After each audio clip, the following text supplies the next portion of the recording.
دل نرم کیسے ہوتے ہیں؟ میرے نبی پاک نے فرمایا یتیم کے سر پہ ہاتھ پھیر، رب تیرا دل نرم کرے گا۔ اگر زنگ لگ جائے دل کو تو اللہ کا ذکر کر، قرآن پاک کی تلاوت کر، اللہ تیرے دل کو نرم کر دے گا۔ اور پھر فرمایا کہ اگر دل سخت ہو جائے تو موت کو یاد کر، تیرا دل نرم ہو جائے گا۔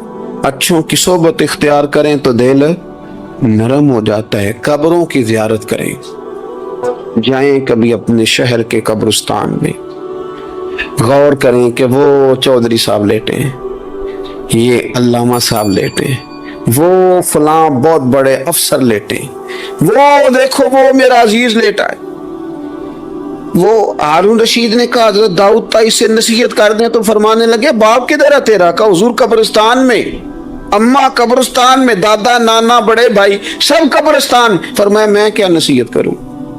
او پہیاں دس دیاں نہیں قبراں جنہاں تے پل پے تے ادھروں کوئی بھی نہیں آمدا، تے ادھروں لکھاں گئے، تے سہ جوڑ سنگت دے ڈٹھے، سہ جوڑ 100 سال کی دوستیاں، سہ سال سنگت دے ڈٹھے، او تکو آخر وتھاں پہیاں، او جنہاں بعد جیسی پل نہیں سنجیندے، ایک پل نہیں سنجیندے، پھر وہ شکلاں بھی یاد نہ رہیاں۔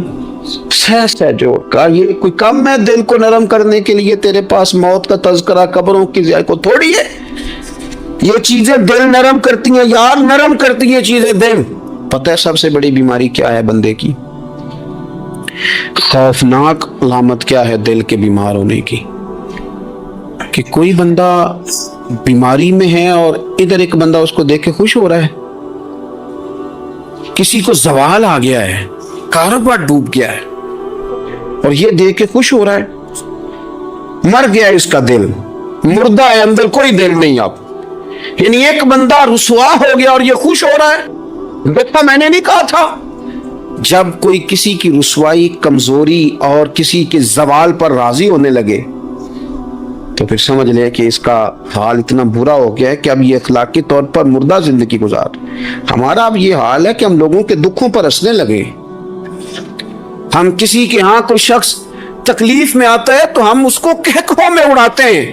یارو زندہ قومیں یہ کام نہیں کرتی، زندہ قومیں یہ کام نہیں کرتی۔ میرے نبی پاک صلی اللہ علیہ وسلم نے فتح کے موقع پر بھی گردن کو جھکا کے بتایا کہ جب رب عروج دے تو پھر اللہ کی بارگاہ میں جھک جایا کرو۔ کسی شخص کی پتہ ہے ایک حدیث سنو، یہ مسلم شریف میں موجود ہے، حضور نے فرمایا ایک بندہ گناہ کرتا تھا پھر اس نے توبہ کر لی، اگر کسی نے دوبارہ اسے وہ گناہ یاد کرایا کہ تو یوں ہوتا تھا، اگر کسی نے اسے دوبارہ گناہ یاد کرایا تو یاد کرانے والے کو اللہ سزا کے طور پر مرنے سے پہلے پہلے اس گناہ میں مبتلا کر دے گا۔ خفیہ تدبیر آئے گی اللہ۔ جس کو اللہ نے معاف کر دیا، زمین آسمان بھول گئے، فرشتوں کے دفتر سے اس کا گناہ محو کر دیا گیا، تو نے کیوں یاد رکھا؟ لیکن ہمارے دل اس طرح کے ہیں، خیر کی خبریں نہیں دیتے، ہم خیر کی خبر نہیں دیتے، مثبت بات نہیں کرتے، ہمارے رویے دوسروں کے بارے میں سخت ہیں۔ یعنی بہو سے داماد سے اختلاف ہو گیا، پھر اس نے معافی مانگ لی، پھر ہم نے معاف کر دیا، پھر 1 سال کے بعد دوبارہ لڑائی ہوئی تو پچھلی بات دوبارہ یاد کرنی چاہیے تھی، اس کی تو معافی دے دی تھی آپ نے، لیکن آپ نے پھر یاد کر لی وہ بات۔ اس کا مطلب ہے آپ نے صلح کی تھی، دل صاف نہیں کیا تھا۔ دل جب آپ صاف کر لے تو پھر معاملہ ختم ہو گیا، پھر آپ پھر نکال پھینک کے ساری چیزیں۔ مسند امام احمد بن حنبل میں حدیث ہے، حضرت انس بن مالک رضی اللہ تعالیٰ عنہ کہتے ہیں میں بھی بیٹھا تھا، حضرت عبداللہ بن عمر رضی اللہ تعالیٰ عنہ بھی حضور کی بارگاہ میں بیٹھے تھے۔ نبی پاک صلی اللہ تعالیٰ علیہ وسلم نے فرمایا ابھی ایک شخص تمہارے پاس آنے والا ہے، تیاری کر لو، آنے والا جنتی ہے۔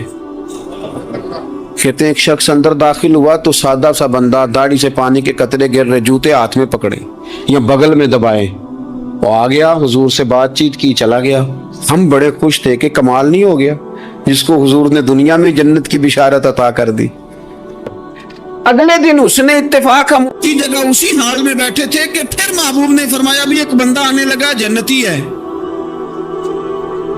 کہتے ہیں وہ بندہ آیا تو دیکھ کے حیران ہو گئے، یہ تو وہی کل والا ہی بندہ ہے۔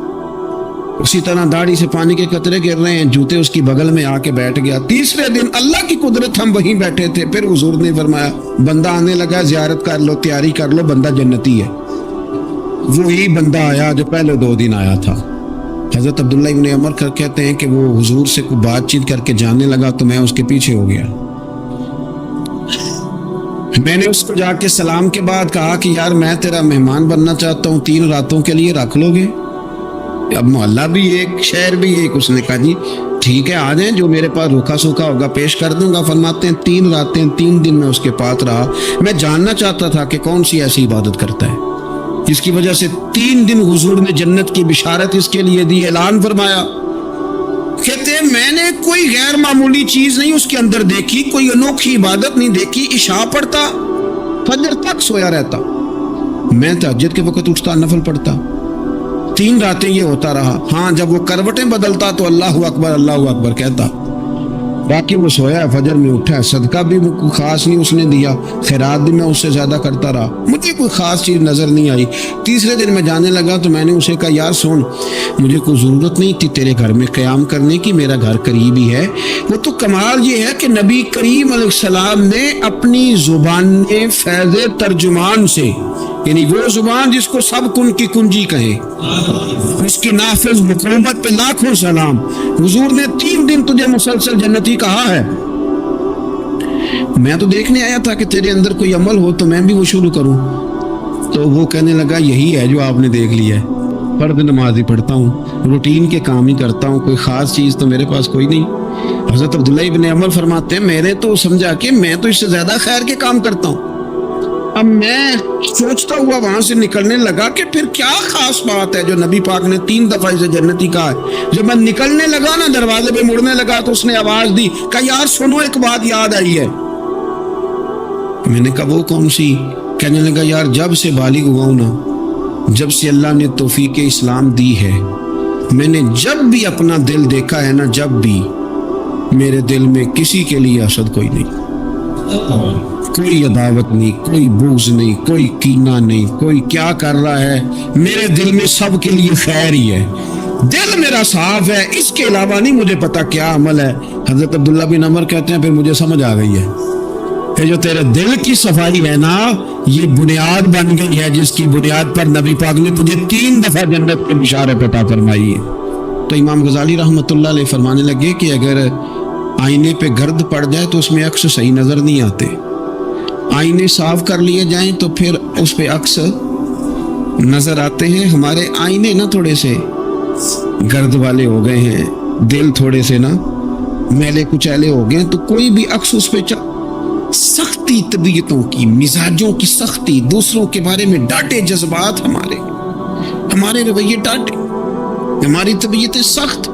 حضرت عبداللہ ابن مسعود رضی اللہ تعالیٰ عنہ نے ایک شخص کو جنازے کے موقع پہ ہنستا ہوا دیکھ لیا، فرمایا آج کے بعد تیرے ساتھ کلام نہیں کروں گا۔ جس کا جنازہ دیکھ کے بھی دل نرم نہیں ہوا اور قبرستان دیکھ کے بھی دل نرم نہیں ہوا، وہ تو سخت دل بندہ ہے، سخت دل بندے سے دوستی کبھی نہیں رکھوں گا، میں تو درد دل والوں سے پیار کروں گا، تیرے ساتھ میں کلام نہیں کرتا۔ تو کس طرح کا شخص ہے بھائی جسے یہاں آ کے بھی ہنسی آ رہی ہے، مذاق سوچ رہا ہے؟ دل کی نرمی میرے نبی پاک صلی اللہ علیہ وسلم نے نا دل پر، ہم نے نا کپڑوں پر بڑی محنت کی، ہم نے چہروں پر بڑی محنت کی، ہم نے اپنے ظاہر کو سنوارنے پر بڑی، ہم نے اپنے حق میں بڑے بڑے لفظ یاد کیے، بڑی کہانیاں یاد کی، پر دل کے لیے محنت، اس پر محنت ہی نہیں کی۔ اعلیٰ حضرت فاضل بریلوی کتنے بڑے عالم ہیں، 1000 کتاب کے مصنف، اور ان کے فتاوی موجود ہیں کہ جس بندے کا تلفظ ٹھیک نہ ہو، یعنی جو ضروری قواعد ہیں وہ قرآن پاک کے جس کو نہ آتے ہوں، اس کے پیچھے نماز نہیں۔ جو ہا اور ہا میں فرق نہیں کر سکتا، حمزہ اور عین میں فرق نہیں کر سکتا، وہ الفاظ کا معنی بگاڑ دے گا۔ لیکن اعلیٰ حضرت چونکہ صوفی ہیں، درویش ہیں، علم کے ساتھ تو ایک اور رنگ بھی بیان کرتے ہیں۔ وہ کہتے ہیں یہ نہ ہو کہ صرف تو حروف کے ہیر پھیر میں لگا رہے، سغرے کبرے ٹھیک کرتا رہے، دارا با یادرب کے چکر میں پڑا رہے، اور دل پر تو توجہ ہی نہ دے۔ فاضل بریلوی رحمۃ اللہ علیہ فرمانے لگے کہ دو علماء نے قرآن ایک درویش کے پیچھے نماز پڑھی، مستحب جو قواعد تھے نا جن کے بغیر نماز، وہ ٹھیک نہیں تھے ذرا ان کے، تو وہ کہنے لگے دیکھا جی اتنے بڑے پیر صاحب ہیں اور ان کی تو قرات ہی ٹھیک نہیں، تلفظ ہی ٹھیک نہیں، حالانکہ لفظ تاثیر سے بنتے ہیں تلفظ سے نہیں، لفظ تاثیر سے بنتے ہیں تلفظ سے نہیں۔ اہل دل آج بھی ہیں اہل زبان سے آگے۔ انہوں نے کہا جی بابا جی کا تو تلفظ ہی ٹھیک نہیں۔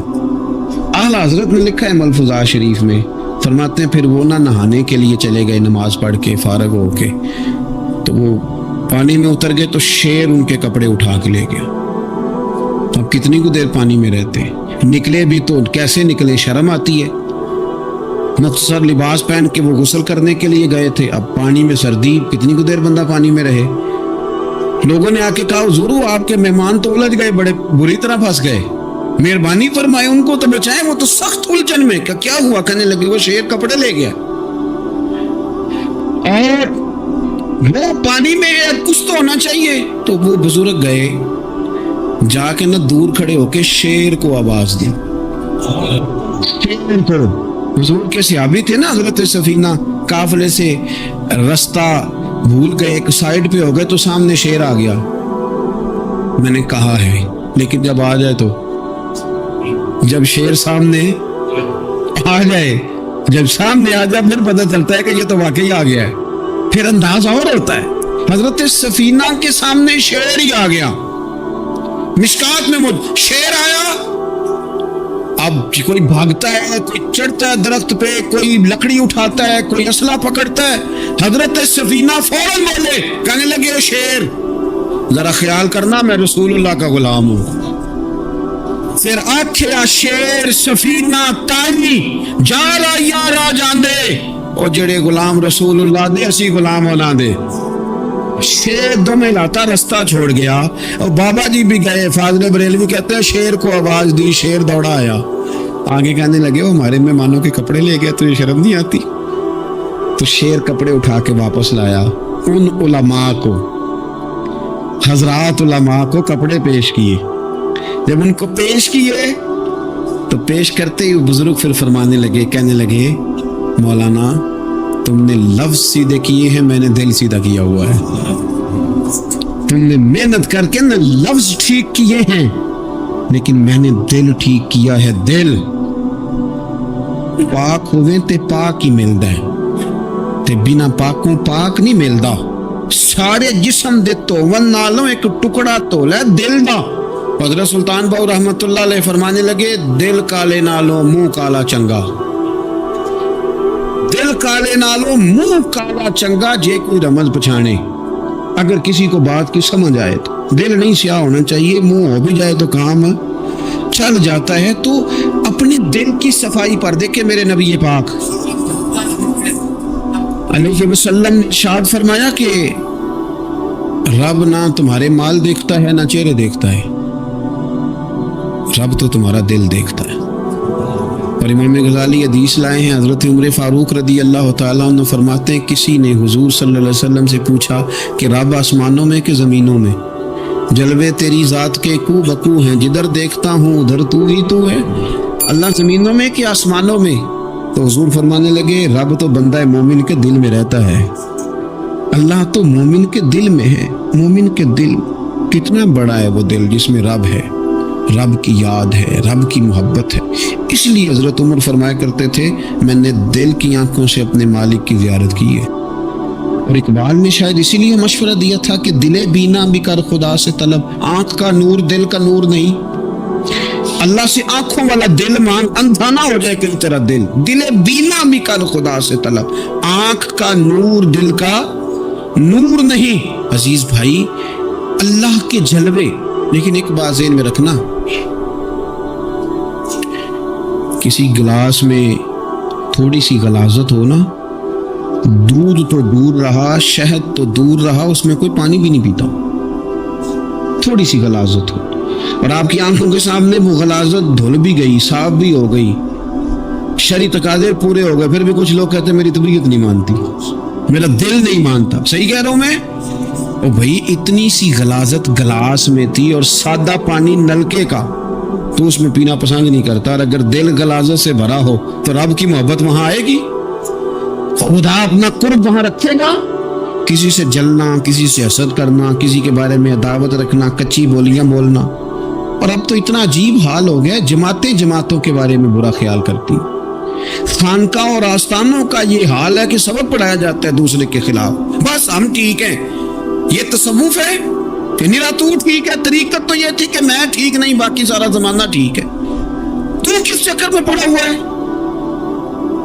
اعلیٰ حضرت فاضل بریلوی رحمۃ اللہ تعالیٰ علیہ کے ایک درویش تھے، تو فاضل بریلوی رحمۃ اللہ علیہ سے کہنے لگے میں نے مرید ہونا ہے، فرمانے لگے پتر جلدی نہ ہو، جا سارا زمانہ دیکھ، اگر کوئی میری طرح کا مل گیا، مجھ سے بہتر مل گیا تو پھر میرے ساتھ وعدہ کر وہیں رہ جانا، ہاں اگر تیرے خیال میں نہ ملا تو پھر آنا، جا گھوم زمانہ دیکھ۔ یہ کیا بات ہوئی کہ آپ نفی کرنے لگے سارے زمانے کی اور کہیں صرف میں ہی ٹھیک ہوں، فقط میں ہی ٹھیک ہوں، یہ طریقت ہے؟ اور تصوف والے تو لوگ یہ کہا کرتے تھے میں تے بندہ ٹھگ جے لوکو، میں تے بندہ چور، اور جس دا خلقت کلمہ پڑھ دی او محمد ہور۔ وہ لوگ تو نفی کرتے تھے، وہ لوگ تو نفی کرتے تھے اپنی، کہتے تھے میں کوئی شے نہیں، میں تے بندہ ٹھگ جے لوکو، اور میں تے بندہ چور۔ میاں محمد بخش صاحب رحمۃ اللہ علیہ ایک عالم نگار نے لکھا تھا کہ وہ کچھ لوگ نا سکھ ہندو یہاں رہتے تھے، تو ان کا نام محمد تھا چونکہ، تو بات کو شبہ پڑ گیا کہ شاید جن کا لوگ کلمہ پڑھتے ہیں نا مسلمان، معاذ اللہ یہ وہ والے، تو میاں صاحب اپنے بارے میں کیا کرو، میں تے بندہ ٹھگ جے لوکو، میں تے بندہ چور، جس دا خلقت کلمہ پڑھ دی او محمد ہور، میں تو ایک ٹھگ ہوں۔ حضرت میاں شیر محمد صاحب شرک پوری رحمۃ اللہ علیہ سرتاج ہیں اولیاء کے، پیر سید اسماعیل شاہ صاحب بخاری حضرت کرما والا شریف والے، وہ کہتے ہیں میں بیعت ہونے کے لیے جب شرک پور شریف آ رہا تھا تو رستے میں مجھے ایک بزرگ مل گئے، مجھے کہنے لگے کدھر جا رہے ہو، کون ہو؟ میں نے کہا میں سید ہوں اور میاں صاحب سے بیعت ہونے جا رہا ہوں، تو مجھے کہنے لگے وہ تو دنیا دار ہے، جیبوں میں ہاتھ ڈالتا ہے لوگوں کی، تو سید ہو کے رائن کے پیچھے کیا لینے جا رہا ہے؟ جڑا بولے نو سید آکھے دوزخ ملن سزائیں، جڑا بولے نو رائیں آکھے او جنت پینگا پائیں، چونکہ رانجا رانجا کر دی نی میں ہوں آپ ہی رانجا ہوئی، رانجا آکھن ساریاں میں پیر نہ آکھے کوئی۔ تو کدھر جا رہا ہے؟ کہتے میں نے کہا بابا زیادہ باتیں نہ کر ناراض ہو جاؤں گا۔ کہتے بابے نے کئی دفعہ رستے میں مجھے منع کیا نہ جانا نہ جانا، فلانی جگہ چلا جا فلانی جگہ، لیکن میں چلا گیا، میری طلب صادق تھی۔ جب میں باہر جا کے بیٹھا تو اندر سے بلاوا آیا کہ میاں صاحب نے بولا، اندر گیا تو یہ تو وہی بابا جی ہیں جو مجھے روک رہے تھے، تو میاں جی خود ہیں حضرت میاں صاحب، کہنے لگے بیلیا تینوں بڑا موڑیا پر تو مڑیا ہی نہیں۔ وہ تو روکتے تھے، اپنی نفی کرتے تھے، دل صاف دوسرے کے بارے میں، نظریہ صاف، کسی کے بارے میں خیر کا جملہ، کسی کی وکالت کرنا، کسی کا عیب چھپانا، کسی کے بارے میں اچھے لفظ بولنا، یہ مومن کی شان ہے۔ مومن کا دل ایسے سونا، میرے نبی پاک صلی اللہ تعالی علیہ وسلم نے فرمایا یہ میرا زید بن حارثہ ہے، اس کا دل اللہ نے نور ایمان سے بھر دیا ہے، ایمان سے دل بھر دیا رب تعالیٰ نے۔ ایک دن صبح صبح حضور نے پوچھا، اور داتا صاحب نے اس کو لکھا ہے، نبی پاک نے پوچھا آج تم نے صبح کس طرح کی؟ عرض کی یا رسول اللہ اس حال میں کہ میں پکا مومن ہوں۔ حضور نے فرمایا تو پکا مومن ہے کس طرح؟ کہنے لگے یا رسول اللہ میں اس طرح کا مومن ہوں کہ سونا اور مٹی میرے لیے برابر ہے، پیسے آ جائیں تب بھی کوئی ٹینشن نہیں، نہ آئے۔ حضرت زید بن حارثہ رضی اللہ تعالیٰ عنہ عرض کرنے لگے حضور سونا اور مٹی برابر ہے، کوئی پرواہ نہیں۔ تو حضور نے فرمایا تیرے ایمان کی دلیل؟ عرض کرنے لگے یا رسول اللہ میرے ایمان کی شان اور دلیل یہ ہے کہ میں یہاں زمین پہ بیٹھ کے نظر اٹھاؤں تو میری نظر اللہ کے عرش تک جاتی ہے، میں بتا سکتا ہوں کہ جنتی جنت میں جا رہے ہیں اور راضی ہیں، جہنمی جہنم میں جا رہے ہیں اور چیخ رہے ہیں، میں بتا سکتا ہوں۔ حضور نے فرمایا پھر اس کی حفاظت کر، پھر اس جذبے کی حفاظت کر۔ جب دل صاف ہو، نور ایمان سے بھرا ہوا ہو، علم لدنی کب آتا ہے؟